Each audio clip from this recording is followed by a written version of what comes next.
الحمد لله رب العالمين والصلاة والسلام على سيد المرسلين أما بعد فأعوذ بالله من الشيطان الرجيم بسم الله الرحمن الرحيم قال الله تعالى في القرآن المجيد والفرقان الحميد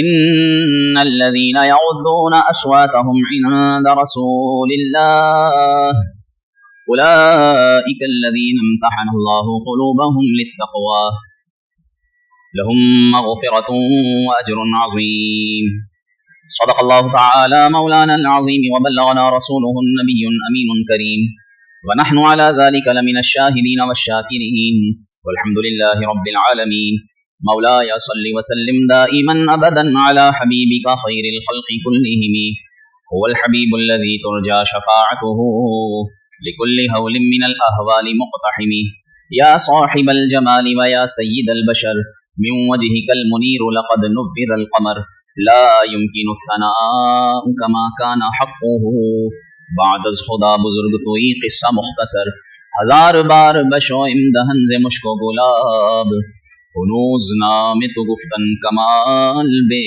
ادبی. آج 13 دسمبر سن 2024 10 جمادی الثانی 1446 ہجری. آج کا یہ جمعۃ المبارک نمبر 104 کا بیان ہے. پچھلے 2 جمعوں میں ہم نے سورہ حجرات کی تفسیر، اس کی آیات سمجھنا شروع کی ہیں. پہلی آیہ کریمہ میں اللہ تعالیٰ نے حکم دیا کہ تم اللہ اور اس کے رسول سے آگے نہ بڑھو، یعنی اللہ رسول کے احکام کی مخالفت نہ کرو. جو حکم ہے اسے منو عن جوں کا توں مانو، ان کے حکم کے سامنے اپنی عقل کے گھوڑے مت دوڑاؤ. تمہاری سمجھ میں وہ حکم شرعی آئے یا نہ آئے، تمہیں اس پر عمل کرنا ہے. اور دوسری آیہ کریمہ جو ہم نے پچھلے جمعۃ المبارک سنی، جس کا تعلق اگلی آیت سے بھی ہے، فرمایا یا ایھا الذین آمنوا لا ترفعوا اصواتکم، اے ایمان والو تم اپنی آوازیں بھی اونچی نہ کرو. کہاں؟ فوق صوت النبی، نبی کی آواز پر. ولا تجہروا لہ بالقول کجہر بعضکم لبعض، اور تم انہیں ایسے نہ پکارو جیسے ایک دوسرے کو پکارتے ہو. ان تحبط اعمالکم، ایسا نہ ہو تمہارے اعمال برباد ہو جائیں، اور ایسے برباد ہوں وانتم لا تشعرون، تمہیں پتہ بھی نہ چلے، ایسے تم اعمال سے محروم ہو جاؤ. پھر اس کا تعلق اگلی آیہ کریمہ سے بیان کیا گیا ہے. ان الذين يغضون اصواتهم عند رسول الله اولئك الذين امتحن الله قلوبهم للتقوى لهم مغفرة واجر عظيم. وہ لوگ جو اپنی آوازیں پست کر لیتے ہیں، چھوٹی کر لیتے ہیں، نیچی کر لیتے ہیں، کہاں؟ رسول اللہ کے پاس آہستہ بولتے ہیں. تو یہ وہ ہیں. اب وہ کون تھے؟ یہ وہ صحابہ ہی تھے جو حضور کے سامنے ہلکی آواز سے بولتے. اور جس نصیب میں، قسمت میں ایمان تھا، وہ آخر کار حضور پر ایمان لایا، اور حضور کو ایک نظر حالت ایمان میں دیکھ کر جب اس کا حالت ایمان میں ہی انتقال ہوا تو صحابیت کا اس نے وہ شرف پایا کہ کوئی دنیا کا دوسرا جو صحابی نہ ہو، کتنا ہی بڑا عبادت گزار ہو، کچھ بھی ہو، وہ صحابی کے شرف کو نہیں پا سکتا. کیوں؟ مقام رسول ہے. جب حضور کا یہ مقام ہے، حضور کی بارگاہ کی حاضری کا ادب، جس کا اللہ تعالیٰ نے قرینہ قرآن میں سکھایا ہے کہ اونچے نہ بولو. اور جو بولتے ہیں یعنی آواز پست رکھتے ہیں حضور کی بارگاہ میں، ان کے لیے اللہ تعالیٰ نے تقویٰ کا انعام رکھا ہے، ان کے لیے اللہ تعالیٰ نے مغفرت کا انعام رکھا ہے، ان کے لیے بڑا اجر تیار کر رکھا ہے. علماء نے لکھا ہے کہ اس آیہ کریمہ میں بھی رسول اللہ صلی اللہ علیہ وآلہ وسلم کی بارگاہ کا ادب ہے. حضرت ابوبکر صدیق رضی اللہ تعالیٰ عنہ اور حضرت عمر رضی اللہ تعالیٰ عنہ کے بارے میں آتا ہے کہ جب یہ آیات کریمہ نازل ہوئیں، ابوبکر صدیق رضی اللہ تعالیٰ عنہ نے عرض کی، یا رسول اللہ صلی اللہ علیہ وسلم، میں آپ کے سامنے اب بولوں گا تو اس طرح بولوں گا کہ اخ السرار، ایسے جیسے کوئی آہستہ آواز میں سرگوشی کرتا ہے. اس طرح حضور کی بارگاہ میں ادب سے بولا کرتے تھے. اور حضرت ثابت بن قیس، ان کے بارے میں اس آیہ کریمہ کے پس منظر میں لکھا گیا ہے کہ جب یہ آیہ کریمہ نازل ہوئی تو انہوں نے حضور کی بارگاہ میں آنا چھوڑ دیا. اللہ اکبر. سرکار صلی اللہ علیہ وآلہ وسلم تو اپنے غلاموں کے ہر عمل کو ملاحظہ فرماتے تھے، ہر ایک پر نظر رکھتے تھے. جب نہ آئے، پوچھوایا اور ان کے پاس کسی کو بھیجا گیا تو انہوں نے بتایا کہ مجھے ڈر ہے کہ میرے اعمال برباد نہ ہو جائیں. وجہ یہ بتائی کہ اس لیے کہ میں اونچا بولتا ہوں. اور اونچا کیوں بولتا ہوں؟ انہیں سنائی کم دیتا تھا.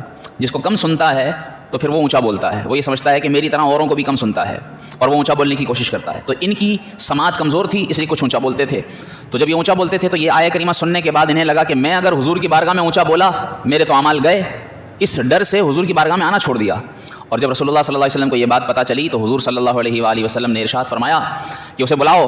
اور جب وہ ثابت بن قیس حضور کی بارگاہ میں حاضر ہوئے تو آپ صلی اللہ علیہ وسلم نے ارشاد فرمایا کہ تم جان بوجھ کر میری بے ادبی کرتے ہوئے اونچا نہیں بولتے, تمہارا تو عذر ہے. اور پھر یہ انعام سنایا, فرمایا تم تو ان میں سے ہو اولئک الذین امتحن اللہ قلوبہم, کہ جن کے دلوں کو اللہ تعالیٰ نے چن لیا ہے تقویٰ کے لیے, پرہیزگاری کے لیے. اللہ تعالیٰ نے ان کے دلوں کو مغفرت کے لیے چن لیا ہے اور اللہ نے ان کے لیے تو بڑا اجر تیار کر رکھا ہے, تم ان میں سے نہیں ہو. اور اس طرح یہ حضور صلی اللہ علیہ وسلم کی بارگاہ کا ادب انہوں نے کر کے دکھایا. اور پھر رسول اللہ صلی اللہ علیہ وسلم نے انہیں کیا ارشاد فرمایا, فرمایا خوشخبری بھی دیکھیے ساتھ فرما دی, فرمایا اما ترضیٰ ان تعیش حمیدا, کیا تو یہ نہیں چاہتا کہ تو خوش خوش زندگی گزارے, اور تو یہ کیا نہیں چاہتا وتقتل شہیدا, اور تجھے شہید کیا جائے, وان تدخل الجنہ, اور کیا تو یہ نہیں چاہتا کہ تجھے جنت میں داخل کیا جائے. فرمایا یا رسول اللہ صلی اللہ علیہ وسلم چاہتا ہوں. تو فرمایا اسی طرح میری بارگاہ کا ادب کرتے رہنا, اللہ تعالیٰ تمہیں ساری سعادت عطا فرما دے گا کہ تم زندگی خوش خوش گزارو گے. کیا بات ہے حضور علیہ الصلوۃ والسلام کی بارگاہ کے ادب کی, حضور علیہ الصلوۃ والسلام کی محبت کی. کسی شاعر نے خوب کہا کہ زندگی کے اندر وہ لطف نہیں اٹھا سکتے جو حضور علیہ الصلوۃ والسلام کی محبت کے قرینے سے آگاہ نہ ہوں, جو حضور کا ادب نہ رکھتے ہوں, وہ اپنی زندگی کا عیش نہیں دیکھ سکتے. حضرت ابو ہریرہ رضی اللہ تعالیٰ عنہ, دیکھیے صحابہ کا ادب کیسا حضور کی بارگاہ کا ادب کرتے تھے, اللہ نے جو سکھایا. یہاں تو اونچی آواز سے منع کیا گیا, حضور علیہ الصلوۃ والسلام کی بارگاہ کا ادب کس طرح کر کے دکھایا. یعنی یہ تو ایک سمبل ہے, جس طرح قرآن کریم میں اللہ تعالیٰ نے والدین کے لیے کیا فرمایا, ولا تقل لہما اف, انہیں اف بھی نہ کہنا. مطلب یہ کہ یہ سمپل ایک مثال دے دی, ایک نمونہ بتا دیا کہ تم ان کے پاس, ان کے سامنے کسی کام کے معاملے میں اف بھی نہ کرنا. انہیں مارنا تو دور کی بات ہے, انہیں گالیاں دینا تو دور کی بات ہے, ان کی نافرمانی حکم عدلی کرنا تو دور کی بات ہے, ماں باپ کے سامنے اف بھی نہ بولنا. تو یہ اف کہہ کر ساری چیزیں اس میں شامل فرما دی.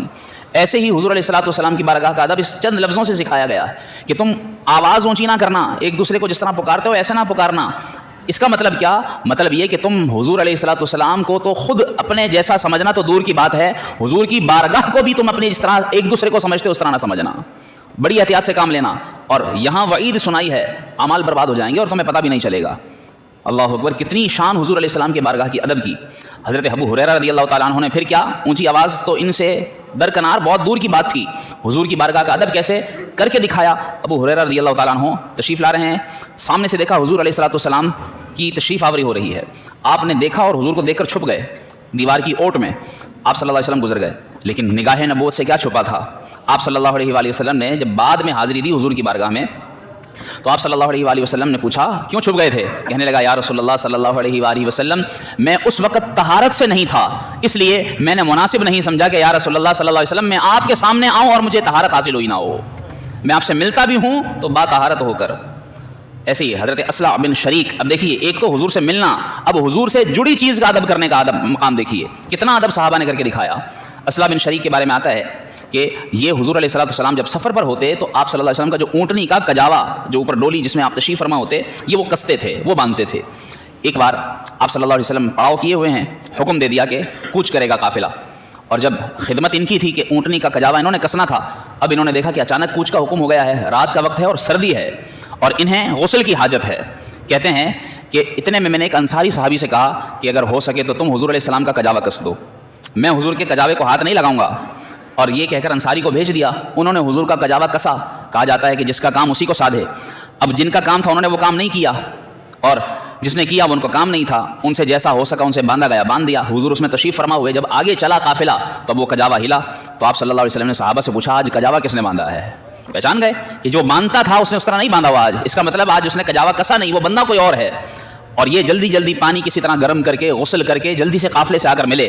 اور جب حضور کی بارگاہ میں حاضری دی تو آپ صلی اللہ علیہ وسلم نے ارشاد فرمایا اصلاح کیا بات ہے, آج کجاوا ہل رہا تھا. کہنے لگے یا رسول اللہ صلی اللہ علیہ وسلم معافی چاہتا ہوں, لیکن اس کوتاہی کی وجہ نافرمانی نہیں ہے, کام سے پیچھے رہنا نہیں ہے, بلکہ آپ کی ذات کا آپ کی ذات سے جڑے ہوئے اونٹنی کے کجاوے کا ادب مقصود تھا کہ یا رسول اللہ میں طہارت سے نہ ہوں, اور جس کجاوے پر حضور تشریف فرما ہوں میں بغیر طہارت کے اس کو کیسے ہاتھ لگا سکتا تھا, میں کیسے اس کو ہاتھ لگاؤں. یا رسول اللہ میں اتنا بے ادب نہیں ہوں. دیکھیے صحابہ کا کتنا ادب حضور کی بارگاہ میں کرتے تھے. علماء لکھتے ہیں کہ اس وقت پھر تیمم کا حکم آ گیا. دیکھو حضور کی بارگاہ کے ادب کا فائدہ کہ اللہ تعالیٰ نے تیمم کی آیات نازل فرما دی اور فرمایا کبھی مجبوری ہو تو پھر اس طرح تیمم کر کے بھی اگر تم کوئی کام طہارت والا جو کرنا ہوتا ہے وہ کر لو گے تو اللہ تبارک و تعالیٰ تمہیں اس طرح تیمم سے بھی طہارت کی طرح کیے ہوئے کام کا ثواب عطا فرمائے گا. کتنا حضور کی بارگاہ کا ادب ہے. حضرت خالد بن ولید کے بارے میں آتا ہے, آپ کے بارے میں آتا ہے کہ آپ ایک بار شدید لڑائی لڑ رہے ہیں، اور لڑائی لڑتے لڑتے آپ صلی اللہ علیہ وآلہ وسلم کا یہ سچا غلام جس نے اپنے وقت کی شجاعت کی مثالیں قائم کی تھیں، ان کی تلوار اتنی بھاری تھی جو ہم اور آپ جیسے عام انسان جلدی سے اٹھا بھی نہیں سکتے، صرف تلوار اتنی بھاری تھی، اور ان کے ہاتھ سے ایک جنگ میں 9 تلواریں ٹوٹی تھیں، اور جب یہ لڑتے لڑتے ان کے سر کی ایک بار ٹوپی گر گئی، انہوں نے اب تک جتنی شدت سے لڑائی نہیں کی تھی، بس ٹوپی گرنے کی دیر تھی، انہوں نے صفے کی صفیں الٹ دی، وہ ٹوپی اٹھانے کے لیے صفے کی صفیں گراتے چلے جا رہے ہیں، ٹوپی ڈھونڈ رہے ہیں۔ صحابہ دیکھ رہے ہیں کہ جنگ کا موقع ہے، انہیں ٹوپی کی فکر لگی ہے، آخر کار جب ٹوپی پا لیتے ہیں اور ٹوپی سر پر رکھ لیتے ہیں پھر نارمل لڑائی لڑتے ہیں، اور جب جیت ہو جاتی ہے اس کے بعد ساتھی صحابہ عرض کرتے ہیں کہ حضرت آپ ایک ٹوپی کی خاطر اتنی شدت کی لڑائی لڑ رہے تھے، اس وقت کیا آپ کو ٹوپی کی فکر تھی؟ کیا جواب دیا؟ سبحان اللہ، فرماتے ہیں اس وقت مجھے ٹوپی کی فکر نہیں تھی، اس ٹوپی میں نے رسول اللہ صلی اللہ علیہ وسلم کے بال رکھے ہوئے تھے، مجھے ادب یہ ملحوظ تھا کہ میرے آقا صلی اللہ علیہ وسلم کی بال کی توہین نہ ہو، پہلے ٹوپی سر پر آئے اس کے بعد میری جان جائے، مجھے حضور علیہ السلام کے ان بالوں کا ادب ملحوظ تھا، کتنا حضور کا ادب کیا کرتے تھے۔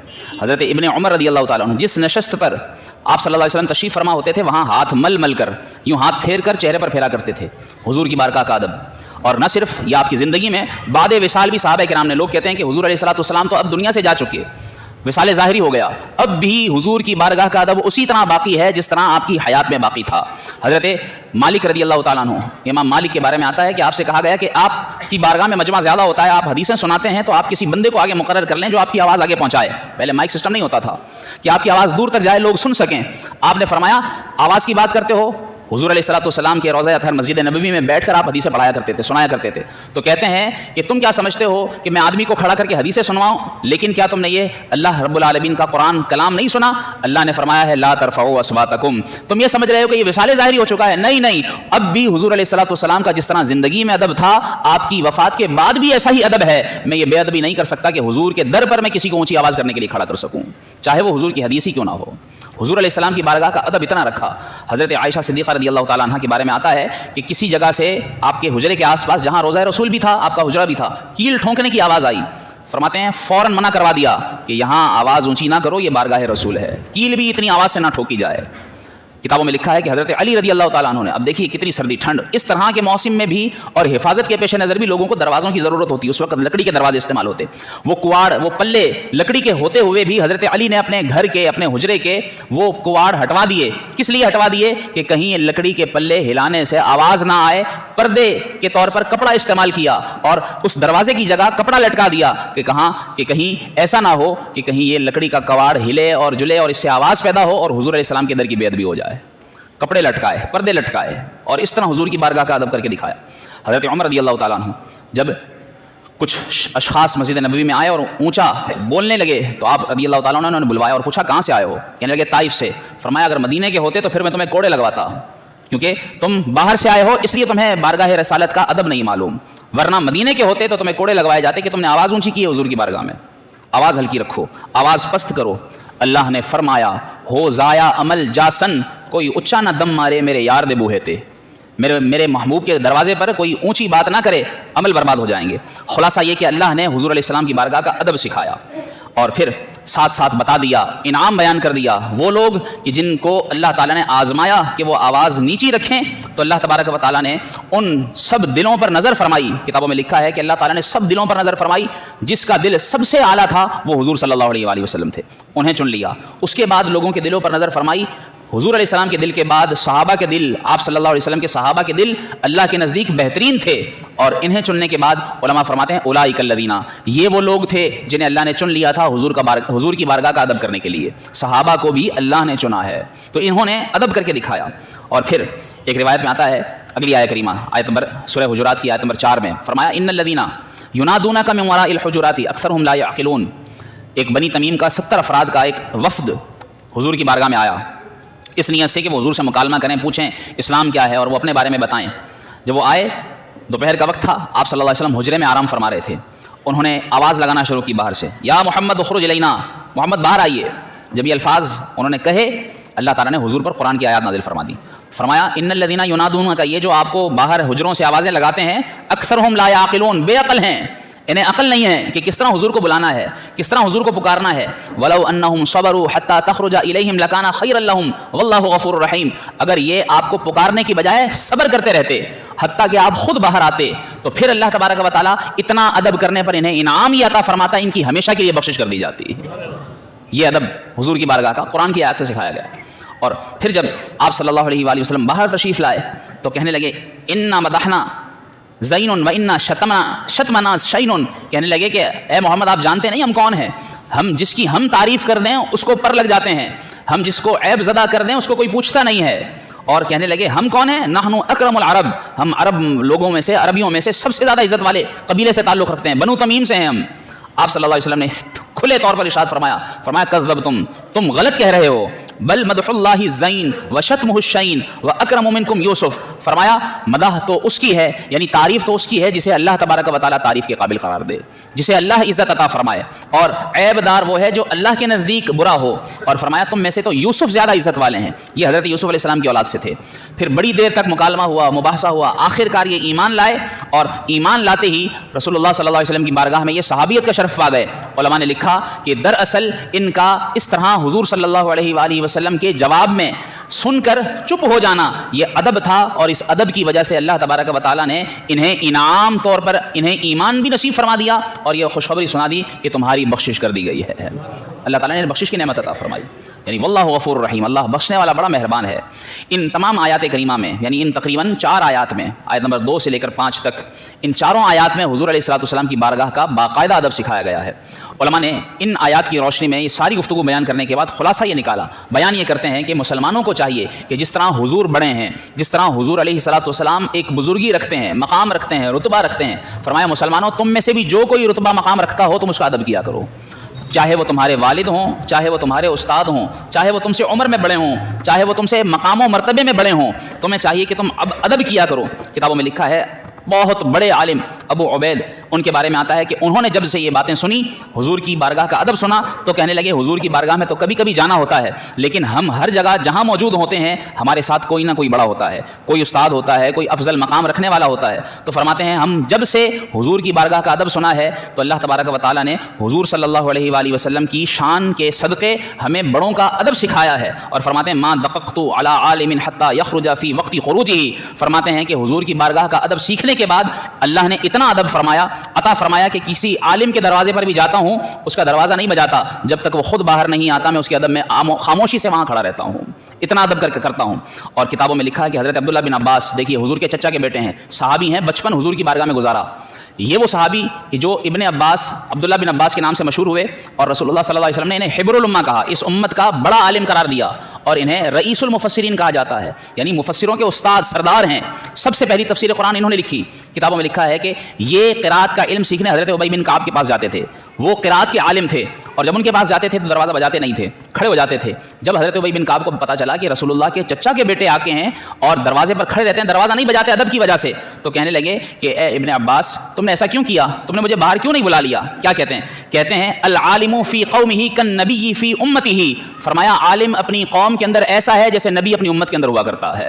اور رسول اللہ صلی اللہ علیہ وسلم کا یہ فرمان ہے وقد قال اللہ تعالی فی حق نبیہ ولو انہم صبروا حتی تخرج الیہم، اور نبی کا ادب اللہ نے یہ سکھایا ہے کہ وہ صبر کریں جب تک وہ نبی خود باہر نہ آئیں۔ تو فرمایا جس طرح عالم نبی کی طرح ہے تو میں بھی اس قرآنی آیت پر عمل کرتے ہوئے میں صبر کرتا ہوں جب تک عالم باہر نہ آئے، فرماتے میں باہر کھڑا رہتا ہوں، اور اس ادب کی وجہ سے علماء لکھتے ہیں کہ اللہ تبارک و تعالی نے پھر یہ مقام عطا فرمایا۔